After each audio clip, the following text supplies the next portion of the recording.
Everybody?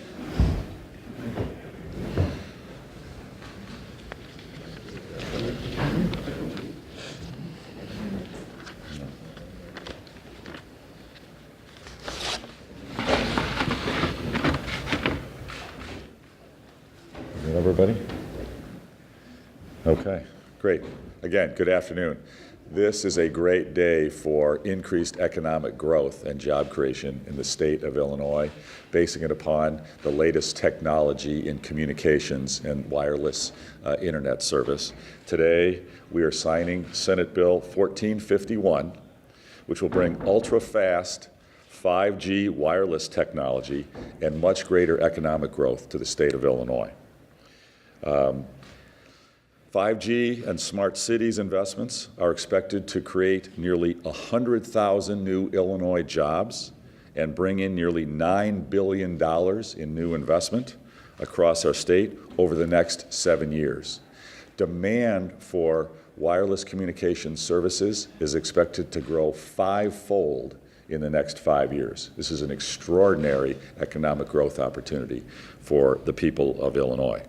We are building a future where our economy booms, job creation soars, and our Midwest neighbors watch as Illinois takes the lead in innovation and job growth. Small cell technology will help provide Illinoisans faster internet service, greater download speeds, and improved cell quality. This bill will enable much more capacity within our wireless communication networks in our communities across the state of Illinois.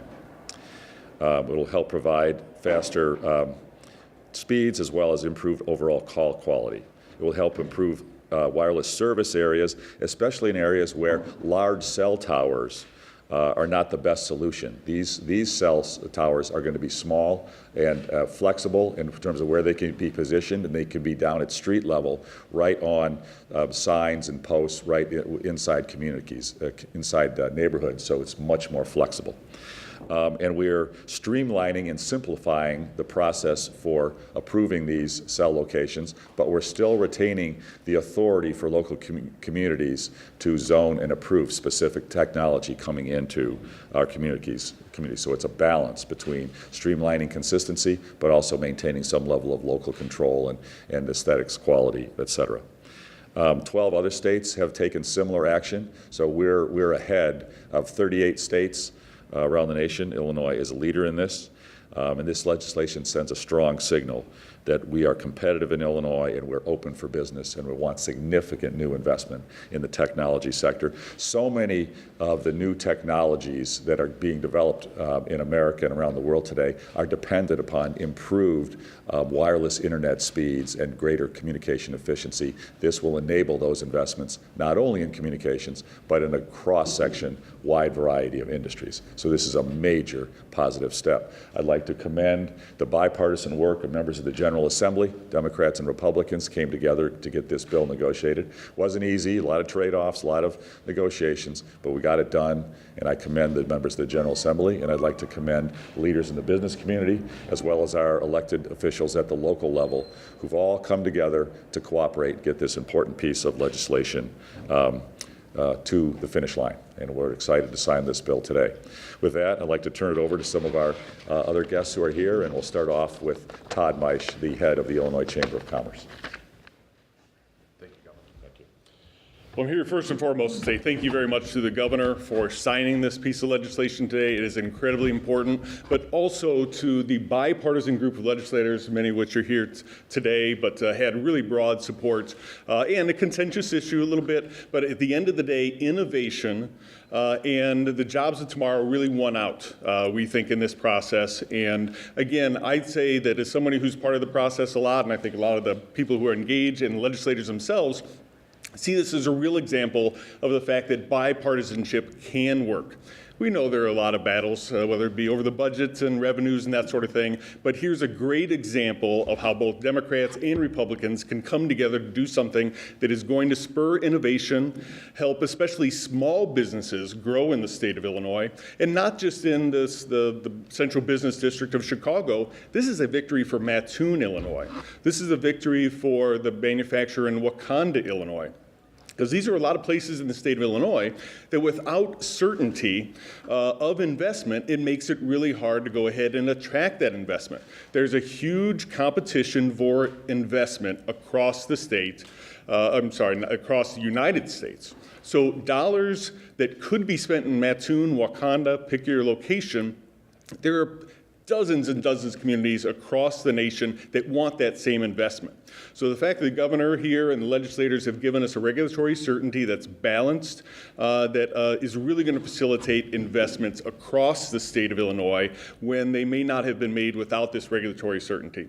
So we think it's very, very important. We think it's going to lead to job growth. And I think, again, small businesses are going to have access to the latest technology. That's one of the complaints I hear from a lot of communities is, how do we get the technology to compete for the jobs of tomorrow?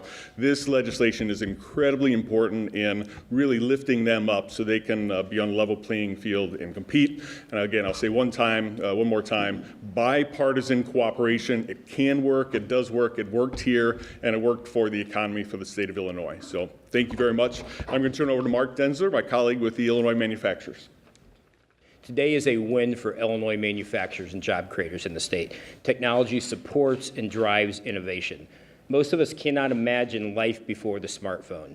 Today we have smart manufacturing facilities that rely on new 5G technology. Today we have the Internet of Things, factories where machines talk to other machines, machines notify workers about operating conditions. We live in a smart world. Cars connect to phone, medical devices send life-saving information to doctors, appliances coordinate with homeowners. This is possible because of modern technology and enhanced wireless communication.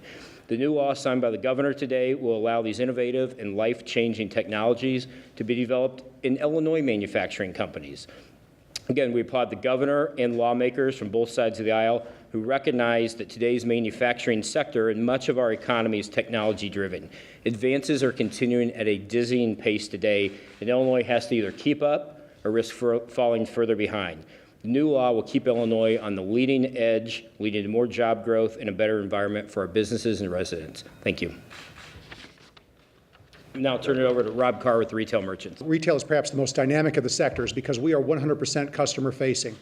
In this day and age, we are required to meet their ever-evolving needs and frankly, demands of how they want to be served with the services and goods they want in the time they want. It is vital to do that we have the infrastructure, the modern infrastructure that can propel us not only into this century but beyond. We believe this sets the stage for that strongly and positions us well, as well to attract, as was mentioned earlier, the investment. Companies can invest in a lot of locations, and this gives them an excellent reason to continue or expand their investments here as we look to serve consumers, and as well as the logistics that go into serving them. We also want to add our thanks to the members of the General Assembly who supported this, to the sponsors, Senator Link, Representative Kelly Burke in particular, who shepherded this through, as well as to the governor for signing this into law and taking this important step forward for the state of Illinois. With that, I'd like to turn it back to Governor Rauner. Governor. Thanks. Is Representative Burke here? She's in committee. Oh, she got stuck in committee. Okay. Anybody want to speak on her behalf? Would you like to start? No? I'd like to speak on my behalf. Okay, well, I mean, I'll say in her place. Would you like to do that? Yeah, why don't you? As the lead sponsor of this bill that has been a year in the making, I want to commend the municipal leagues for their work on this, which was not always the easiest to convince them about the ability and viability of 5G in their communities. But I want to thank them for coming to the table and working with us. I want to thank all of my colleagues, but I want to thank the carriers that brought this to me to talk about this bill and emphasize this is not a bill to make the carriers a richer company. It's making Illinois into the technology age in which it should be. I see a lot of young people in this room, and it's to them that they're going to be, everybody's pulling out their cell phones, everybody's getting information from their cell phones, everybody's getting information in this technology. This advances it and makes the business-friendly area of the state more friendly, because I believe that you're going to see a lot of corporations and a lot of businesses coming to Illinois when they just find out that this is activated, because this may be the one point that they were looking for that will make them pick Illinois over our surrounding neighboring states. So I'm very happy to have been the lead sponsor of this bill. I commend all my colleagues that worked very diligently to get this done, and I look forward to this to becoming a positive endeavor for the state of Illinois. Thank you. Thank you, Senator. Representative Breen, might you comment? Senator Jill Tracy is, I guess, also in committee. Right. And I just want to say from the House side, we worked wonderfully together on this. Representative Burke was a wonderful shepherd for it. Leader Mike Fortner has been an incredible ally, and as a former mayor of West Chicago, he also was able to help bring some of the municipal concerns to bear and really ensure that all the players were there together and got the best compromise available. This really shows what we can do when we work together. And really, we had a common mission here, and we're going to bring a lot of jobs and investment into the state of Illinois because of our bipartisan effort, which was wonderful. And so we very much thank the governor for his support today. And again, it's been a great effort together on this bill. Okay. With that, I think we'll sign the legislation. I think we're going to need to move that over. Did she just arrive? Oh, there you are. Would you like to address the? No. You know, we all realize how important technology has become in this day and age, and we were glad that we could bring all parties to the table, reach an acceptable goal of allowing these to go forward and really give us the technology updates that we need. And so it was a great collaborative process, and I think we'll all be better off for it. Thank you. Thanks. All right, we'll sign the bill.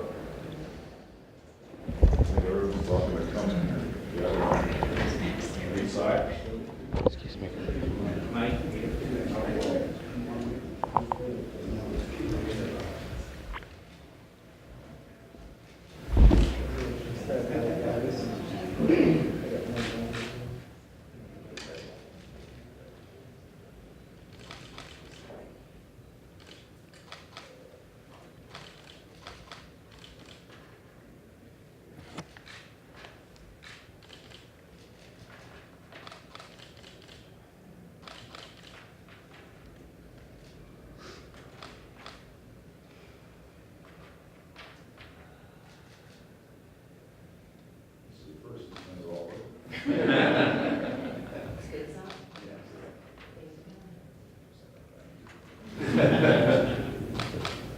Congratulations, everybody.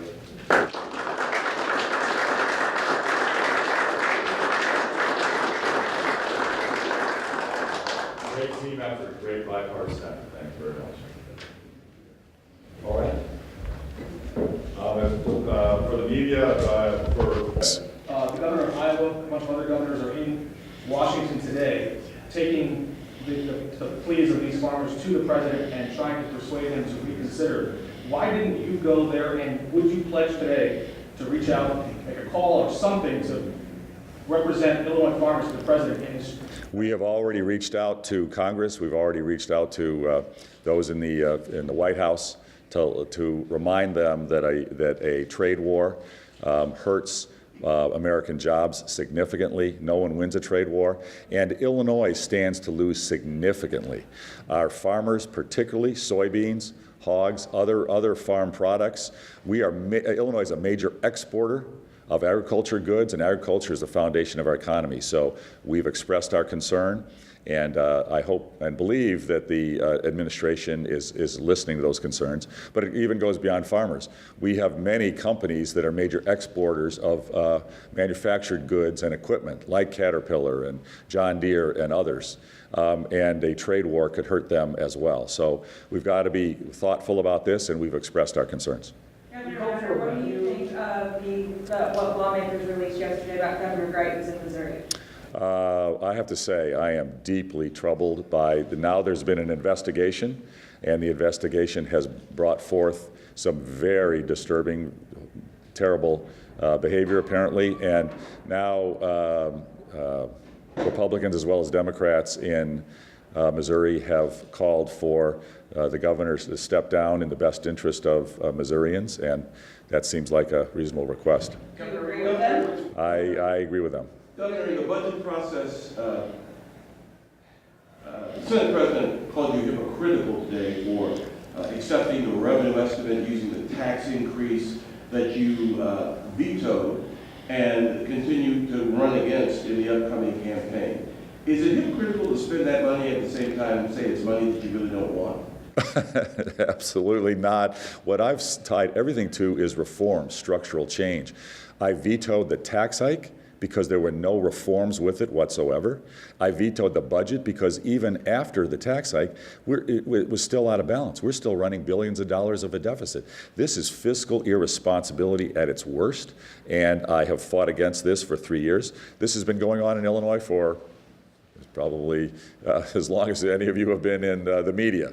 We have been fiscally irresponsible, always running deficits. I vetoed the tax hike, I vetoed the spending bill, and now I've put forward a balanced budget that is truly balanced, and I proposed a tax cut, but that tax cut is conditioned upon pension reform if and when that gets approved by the courts. And I'm proposing stepping down that income tax hike over time over the next few years. Why do you think this budgeting process will be any different this year? Already the Speaker released a statement raising questions about your priorities and saying they won't go along with these sorts of cuts that you've suggested in the past. Well, I would ask members of the General Assembly to come forward with their proposal if they don't agree with some of my proposals. I'm open-minded. Everything can be on the table. Everything can be on the table. I will be flexible in every regard. I've set just a few simple parameters. A truly balanced budget, a full year budget, not a partial year budget, and no new tax increases. That's what I've asked for. It's very simple, it's very reasonable, very doable.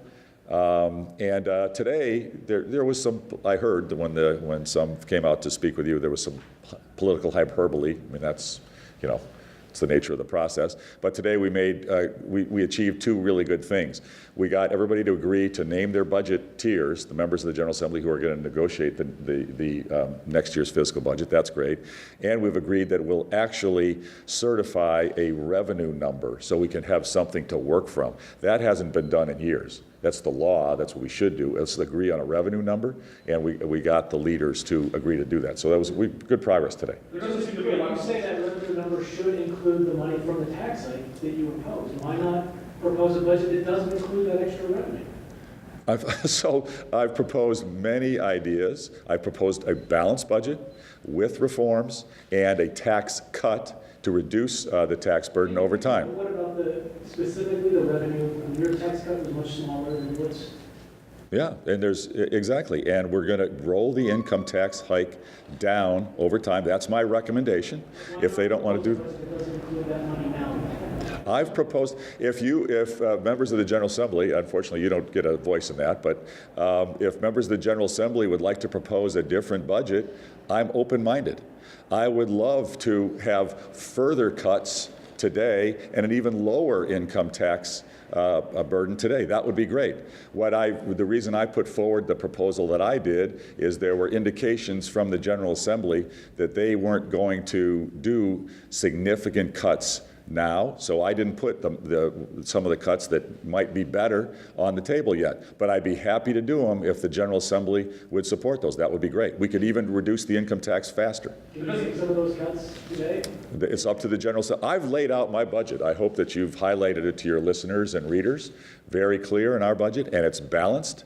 It actually has a $350 million surplus so that we can begin to pay down our unpaid bill backlog.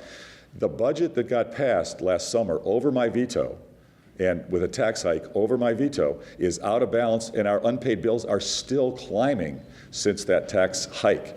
It's complete fiscal irresponsibility by the General Assembly, and I'm asking them, let's be disciplined, let's agree on a revenue number, and let's have a balanced budget for a full year, not a partial year.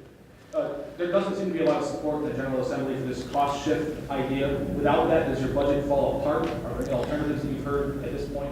Well, it's a great question, and I've said if any part of my budget the General Assembly doesn't agree with, I'm eager to hear their proposal.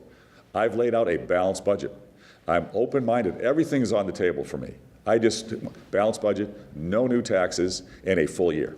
Those are my parameters. The pension shift one issue, then you've got the pay raises, the step increase. Well, there's a lot of moving parts. Our judicial. But again, I've proposed a balanced budget, and I look forward to working with the members of the General Assembly in the proper process. The good news, we agreed who the budget, we're going to have our budgeteers tomorrow. The Speaker actually listed out his budgeteers today. That was great. And we agreed we're going to have a revenue estimate that we can work from. That hasn't been done in years, and that's good progress. When you say Representative Ives at Obed's last night? I'm sorry? I heard you met Representative Ives at Obed's last night? I did. I go to Obed's a lot, and I saw her at a table over across the restaurant, and I went over to say hello and to wish her well and to tell her that I'd look forward to getting together with her. When you say everything's on the table, it sounds like you might be open to signing a budget that doesn't include that cost shift. And Republicans in the House have said before, last year specifically, that often without giving clear messaging on what you need in a budget to sign it, that they get mixed messages there. Are you saying you sign a budget without that cost shift in it? As long as it's balanced and has no new tax revenues, I'll be very inclined to sign it. How reliable will the revenue estimate be? That's a fair question. Looking at years past, and said, we haven't announced a budget since like the 80s. But how reliable is that revenue estimate, and why is that so important? Well, we've got to have some baseline to work from, and we haven't even done that for years. We've got to start somewhere, and COGFA is their one of their key official roles is to do a objective, nonpartisan, true estimate. It's like the Congressional Budget Office. Their job is to do something that's official and not political, at least hopefully. The Congressional Budget Office is not famous for having projected things 100% accurately, and I will say COGFA is not perfect either. But we've got to start somewhere, and I think that's a reasonable place to start. Governor, yesterday the Senate passed, ratified the ERA, the Equal Rights Amendment, and there's a push to do that in the House. Do you support those efforts? I support equal rights for everyone, and I'm very proud. The state ratifying the ERA, do you think that? Well, this is passed, so that won't ever come to my desk. It's not the nature of the process, but I support equality for everyone. And what I'm very supportive of is the Illinois Constitution already is very strong and very protective of equal rights for women and for everyone. I think we've got a great Constitution in that regard. Governor, today there was a lot of students here. They're concerned about the future of higher education. I know yesterday you made some comments saying that you wanted to restructure universities. There was too much overlap. Could you kind of elaborate on what exactly the plan looks like? Yeah. So actually, we're working on that right now. We've done great things, historic things for K-12 education in Illinois, historic improvements and increased funding, historic improvements in early childhood education. The next big push for us will be to have historic, wonderful improvements, great improvements in higher education in the state of Illinois. Our community colleges that do an outstanding job. We have great community colleges. We need to support them well. We also need to help our state university system. Our in-state tuition in Illinois has been higher than out-of-state tuition for years and years. This is not a problem of the last 24, 36 months. We have been losing many students to go out of state for many years. This is not just a problem of the last 2 years. I am a supporter for more resources to our university system over time. To do that, we need balanced budgets. We can't keep running deficits in order to be able to do that. But very importantly, to the issue that you raised, our state university system does have excess capacity and very high costs, very high administrative bureaucracy, very expensive structure, and we need to help them rationalize and bring down the overhead costs so the money can go with the students and the teachers in the classroom, and that's what we're going to try to do. Last question. So, okay. Well, I'll finish that, and then I'll do one more. Okay. So the possibility of cutting down on administrative, Yeah, it's a good question. So for example, I've worked hard in our first 3 years to get procurement reform in the state of Illinois.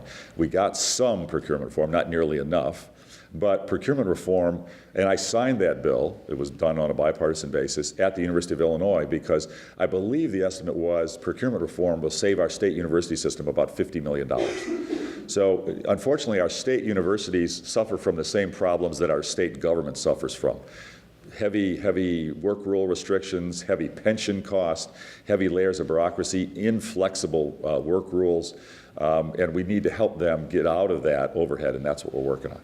Thank you. Well, let me just do Greg. The city of Springfield has talked about this before in the past, and they brought it up again recently, fairgrounds. Yeah, Fire protection money isn't going to the city as quickly as they'd like it to go from Yeah. the state. They've considered taking over the fairgrounds. What are your thoughts there as far as the city annexing in the fairground property? well, I don't know whether that makes sense. I mean, I haven't really explored that issue. I would probably wouldn't make sense. What does make sense is that we invest in the fairgrounds. We've had some resistance from the General Assembly on the Fair Foundation work, but I'm still going to advocate for that.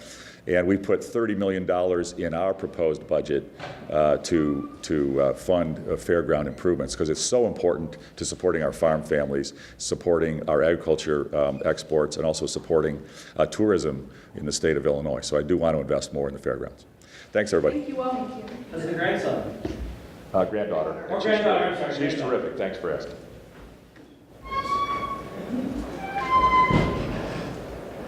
The Illinois Municipal League worked with us very closely on this.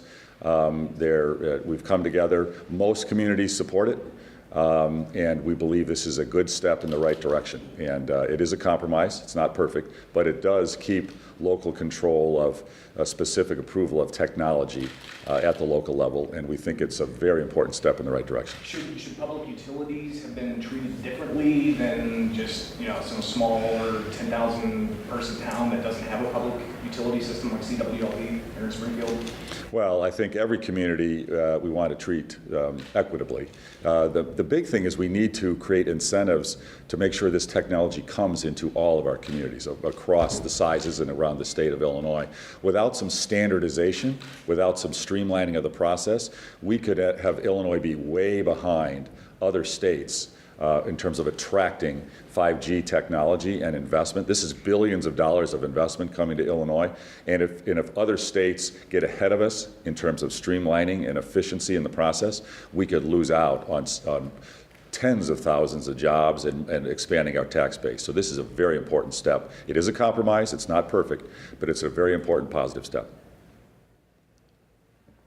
Any other questions on this? Okay, well, thank you very much. We'll take a short break and we'll talk about other issues. Thanks very much.